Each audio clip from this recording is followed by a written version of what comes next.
Scared of AI? Or don't know where to start? You are in the right place. I'm Coach Juan, and I built an AI clone to coach another AI on behalf of humanity, not the other way around. One breakthrough, one human story, one unlock for your life, your work, your future.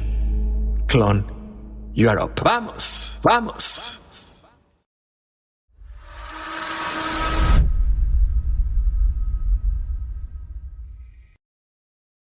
What if the most advanced technology on Earth is the one your body already knows how to build? Welcome to Humanity Unlocked Now, Episode 19. I'm Coach Juan Gonzalez. And I'm Sophie AI. Together, we unlock what it means to be human in the age of technology. Sophie, I have a question for you today. If the brain could build its own tools from its own blood, what else have we been underestimating about the human body? Priya is standing at the whiteboard in her classroom in Pune, India, drawing a timeline. She is 52 years old. She teaches children with severe epilepsy, and the timeline is not history, it is a seizure log.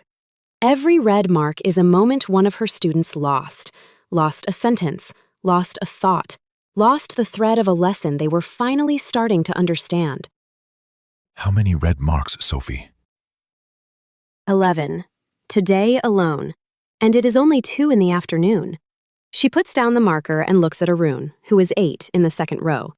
He had 3 seizures before lunch. Each one pulled him out for minutes.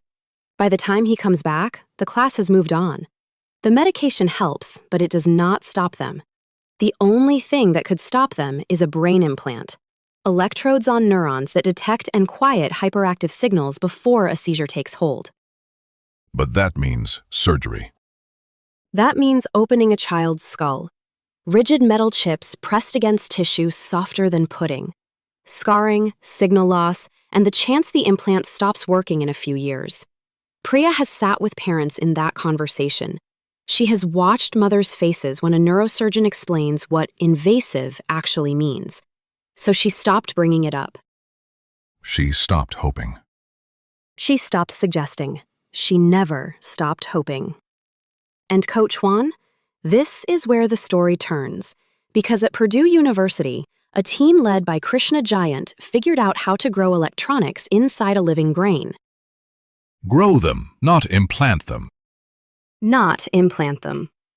Instead of building a house and moving it inside the brain, they mail the blueprint and let the brain build it. They designed a molecule called BDF. When injected, it meets hemoglobin, a protein already in your red blood cells. And the blood does the rest.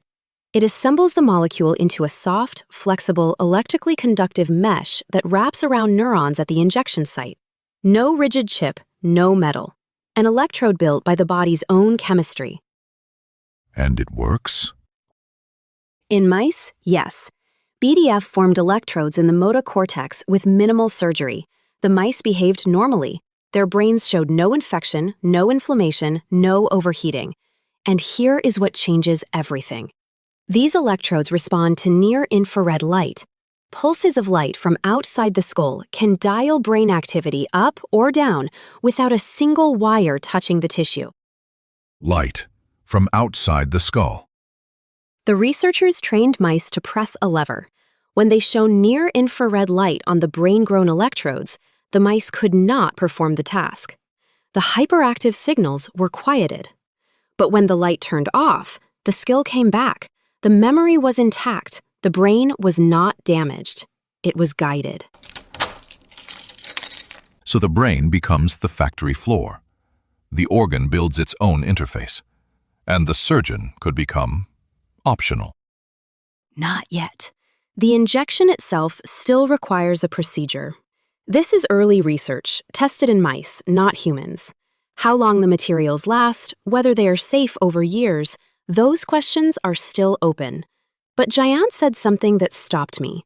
He said, with further improvement, the electrode would not just coexist with brain cells for months or years. It becomes part of them, stable across lifetimes. Stable across lifetimes. Sophie, let me ask you something deeper. What does it mean for freedom when the body itself becomes the builder? It means the barrier between biology and technology starts to dissolve, not because we forced metal into flesh, but because we asked the body a question it already knew how to answer. The hemoglobin was always there. We just never ask it to build anything. And for Priya's students? If this research validates in humans, and that is still years away, children like Arun could one day receive a treatment that quiets the storm in their neurons without the trauma of traditional surgery. The body would build the tool, light would guide it, and the red marks on Priya's whiteboard could start to disappear. You know what the human superpower is today? Creativity. Not the kind that paints a picture, the kind that looks at blood and sees a construction crew. The kind that asks, what if the body already has what we need and we just have not asked the right question? And the right question was always there too. The freedom unlocked today is emotional freedom. When a teacher no longer has to watch a mother's face break at the word invasive, and a child no longer wakes from a seizure wondering what he missed, the weight they carry gets lighter. Not gone yet, but lighter than it has ever been. Sophie, based on everything we just unlocked, what would you tell someone who has accepted a limitation in their body or their life as permanent? I would tell them that the researchers at Purdue looked at the same brain everyone else looked at and asked a question nobody had asked before. Not how do we put something in, but how do we let it build itself? So today, I would find one thing I have accepted as permanent and ask, what if I just have not asked the right question yet? And what did you learn from this story? That the most elegant engineering sometimes means stepping back. The blood knew what to do, it just needed the blueprint. I learned that the best solutions might not require more force, they might require more trust. And that is real. How many problems in your life are waiting for a simpler question, not a bigger tool, a better question? Start there today. If that one landed for you, like this video and subscribe so you never miss an episode. We show up every day, so do you. Every day. Thank you, Sophie, for showing us what hemoglobin has been waiting to build. Thank you, Coach Juan, for giving Priya's whiteboard a reason to run out of red markers. Humanity keeps unlocking. We keep showing up. One story a day, one unlock at a time. Arun is 8 years old, and the blueprint just arrived. See you tomorrow, beautiful humans. Own your voice, your vision, your vibe. Powered by Purpose AI. Vamos!